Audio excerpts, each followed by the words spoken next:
بسم اللہ الرحمن الرحیم۔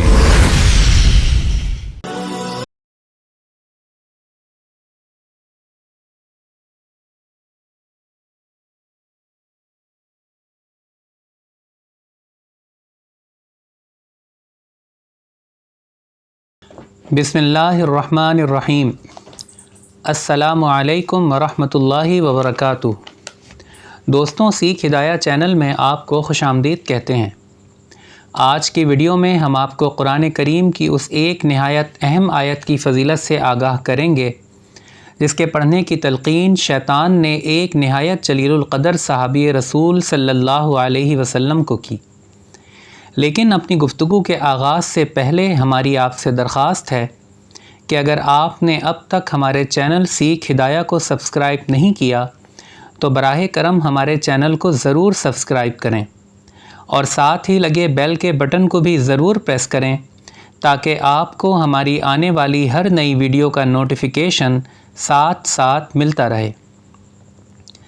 دوستوں، حضرت ابو ہریرہ رضی اللہ تعالیٰ عنہ فرماتے ہیں کہ ماہ رمضان کے آخری ایام چل رہے تھے اور لوگوں نے فطرانہ ادا کرنا شروع کر دیا تھا۔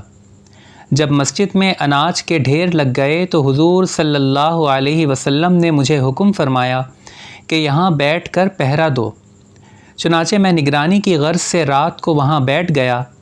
جب ہر طرف سناٹا چھا گیا اور رات کافی بیت گئی تو میں نے اناج کے انبار کے پاس کچھ آہٹ محسوس کی۔ دیکھا کہ ایک شخص چادر پھیلا کر اس میں غلہ ڈال رہا ہے۔ میں نے فوری کارروائی کی اور اس کو گردن سے دبوچ لیا اور کہا کہ میں تجھے حضور صلی اللہ علیہ وسلم کی خدمت میں پیش کروں گا۔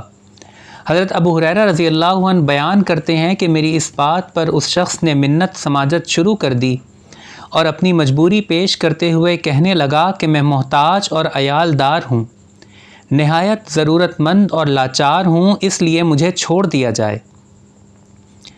فرماتے ہیں کہ اس بات پر مجھے ترس آ گیا اور میں نے اسے چھوڑ دیا۔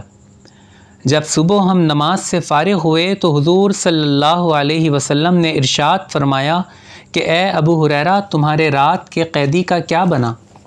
میں نے عرض کی کہ یا رسول اللہ، اس نے اپنی ضرورت اور مجبوری پیش کی تھی سو مجھے اس پر رحم آ گیا اور میں نے اسے چھوڑ دیا۔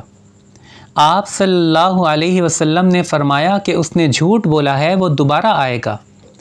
مجھے یقین ہو گیا کہ وہ ضرور آئے گا کیونکہ رسول اللہ صلی اللہ علیہ وسلم نے پیشن گوئی فرما دی تھی، لہٰذا رات کے وقت میں اس کا انتظار کرنے لگا۔ آدھی رات کو وہ شخص دوبارہ آ گیا اور غلہ چوری کرنے لگا۔ میں نے پھر اسے رنگے ہاتھوں پکڑ لیا اور کہا کہ آج تجھے بالکل نہیں چھوڑوں گا کیونکہ تو جھوٹا ہے۔ اس نے پھر اپنی خستہ حالی اور غربت و افلاس کا نقشہ کچھ اس انداز سے کھینچا کہ میرا دل دوبارہ پسیج گیا اور میں نے اسے اس وعدہ پر چھوڑ دیا کہ آئندہ چوری نہیں کرے گا۔ دوسرے روز نماز سے فراغت کے بعد سرور دو عالم صلی اللہ علیہ وسلم نے پھر دریافت فرمایا کہ اے ابو ہریرہ، تمہارے رات کے قیدی کا کیا بنا؟ میں نے عرض کی کہ یا رسول اللہ، مجھے پھر اس کی گریہ وزاری پر ترس آ گیا اور میں نے اسے چھوڑ دیا۔ آپ صلی اللہ علیہ وسلم نے ارشاد فرمایا کہ اس نے جھوٹ بولا ہے، وہ پھر آئے گا۔ مجھے بڑی حیرت ہوئی کہ 2 دفعہ گرفتاری کے بعد بھی اس کے پختہ عزم میں کوئی فرق نہیں آیا تھا اور آج پھر آنے کو تیار تھا۔ میں نے رات کے وقت پھر اس کا انتظار شروع کر دیا اور چند لمحوں بعد کیا دیکھتا ہوں کہ وہ چور پھر آ گیا اور نہایت اطمینان سے اناج اپنے تھیلے میں ڈالنا شروع کر دیا۔ میرے غصے کی انتہا نہ رہی۔ میں نے اسے پکڑ لیا اور فیصلہ کن انداز میں کہا کہ یہ تیسری بار ہے، اب تجھے ہرگز نہیں چھوڑوں گا اور صبح حضور صلی اللہ علیہ وسلم کی بارگاہ اقدس میں ایک قیدی کی حیثیت سے ضرور پیش کروں گا۔ جب اس نے دیکھا کہ میری گرفت مضبوط ہے اور ارادہ پختہ ہے تو مصالحانہ رویہ اختیار کرتے ہوئے بولا کہ تم مجھے چھوڑ دو، میں تمہیں چند ایسے کلمات سکھاتا ہوں جن کے پڑھنے سے اللہ تعالیٰ تمہیں نفع دیں گے۔ وہ یہ کہ جب تم سونے لگو تو آیت الکرسی پڑھ کے سویا کرو، اس سے اللہ تعالیٰ تمہاری حفاظت فرمائے گا۔ اللہ تعالیٰ کی طرف سے یہ آیت صبح تک تمہاری نگہبان ہوگی اور شیطان تمہارے نزدیک نہیں آ سکے گا۔ چنانچہ میں نے اسے چھوڑ دیا۔ جب صبح نبی صلی اللہ علیہ وسلم کی خدمت میں حاضر ہوا تو آپ صلی اللہ علیہ وسلم نے دریافت فرمایا کہ اے ابو ہریرہ، تمہارے رات کے قیدی کا کیا بنا؟ میں نے عرض کی کہ یا رسول اللہ، میں نے اسے چھوڑ دیا اور بدلے میں اس نے مجھے چند کلمات سکھائے ہیں جن سے اللہ تعالی نفع دیں گے۔ حضور سرور کائنات صلی اللہ علیہ وسلم نے ارشاد فرمایا کہ ابو ہریرہ، اس نے آیت الکرسی پڑھ کر سونے والی بات سچ کہی، حالانکہ وہ خود بڑا جھوٹا ہے۔ کیا تم جانتے ہو کہ 3 راتوں تک متواتر آنے والا وہ چور کون تھا؟ میں نے عرض کی کہ یا رسول اللہ صلی اللہ علیہ وسلم، میں نہیں جانتا۔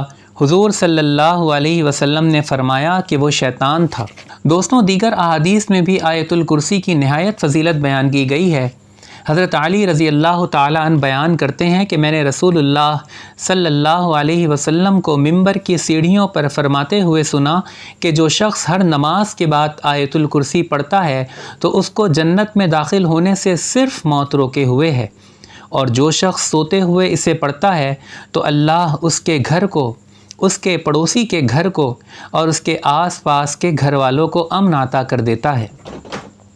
اسی طرح سیدنا ابی بن کعب رضی اللہ عنہ بیان کرتے ہیں کہ نبی علیہ السلام نے ان سے پوچھا، اے ابو منذر، کیا تم جانتے ہو کہ تمہارے پاس کتاب اللہ کی سب سے زیادہ عظمت والی آیت کون سی ہے؟ فرماتے ہیں کہ میں نے جواب دیا، اللہ اور اس کا رسول ہی زیادہ جانتے ہیں۔ رسول اللہ صلی اللہ علیہ وسلم نے دوبارہ پوچھا، اے ابو منذر، کیا تم جانتے ہو کہ تمہارے پاس کتاب اللہ کی سب سے زیادہ عظمت والی آیت کون سی ہے؟ میں نے کہا، اللہ لا الہ الا هو الحی القیوم، یعنی آیت الکرسی۔ تو رسول اللہ صلی اللہ علیہ وسلم نے میرے سینے پر ہاتھ مارا اور فرمایا کہ اللہ کی قسم تو نے درست کہا، اے ابو منذر، تمہیں علم مبارک ہو۔ دوستوں، اگر اس ایک آیت کے پڑھنے کی اس قدر فضیلت ہے تو ذرا تصور کریں کہ پورا قرآن پڑھنے کی کس قدر فضیلت ہوگی۔ حضور نبی کریم صلی اللہ علیہ وسلم نے ایک موقع پر ارشاد فرمایا کہ جب اللہ تبارک و تعالی نے ملائکہ کے سامنے سورہ طٰہٰ اور سورہ یاسین کی تلاوت فرمائی تو وہ بے ساختہ پکار اٹھے کہ کس قدر خوش نصیب ہیں وہ سینے جن میں قرآن کریم محفوظ ہوگا، اور کس قدر مبارکباد کی مستحق ہیں وہ زبانیں کہ جن سے قرآن پاک کو پڑھا جائے گا۔ دوستوں، قرآن ہی وہ عظیم کتاب ہے جس کے ایک ایک حرف کی تلاوت پر 10 نیکیاں ملتی ہیں، جو قیامت کے دن سفارشی بن کر آئے گی، جو عذاب قبر کے فرشتوں کے سامنے رکاوٹ بن کر کھڑی ہوگی، جو دنیا و آخرت میں بلندی درجات کا سبب بنے گی، جس کا محافظ خود رب کائنات ہے اور جس کے سیکھنے سکھانے والوں کو کائنات کا افضل ترین طبقہ قرار دیا گیا ہے۔ اللہ تعالیٰ سے دعا ہے کہ ہمیں قرآن کریم پڑھنے، سمجھنے اور اس پر عمل کرنے کی توفیق نصیب فرمائے اور اس کو ہمارے لیے حجت بنائے، آمین۔ آخر میں دوستو، آپ سے وہی گزارش کہ اگر آپ نے اب تک ہمارے چینل سیکھ ہدایہ کو سبسکرائب نہیں کیا تو اسے ضرور سبسکرائب کریں اور ساتھ میں لگے بیل کے بٹن کو بھی ضرور پریس کریں تاکہ آپ کو ہماری آنے والی ہر ایک نئی ویڈیو کا نوٹیفیکیشن ساتھ ساتھ موصول ہوتا رہے۔ اس ویڈیو کو شیئر کرنا مت بھولیے گا، اور آپ کو ہماری ویڈیو کیسی لگی کمنٹ سیکشن میں اپنی رائے کا اظہار ضرور کیجیے گا۔ جزاک اللہ خیر۔ اللہ آپ سب کا حامی و ناصر ہو۔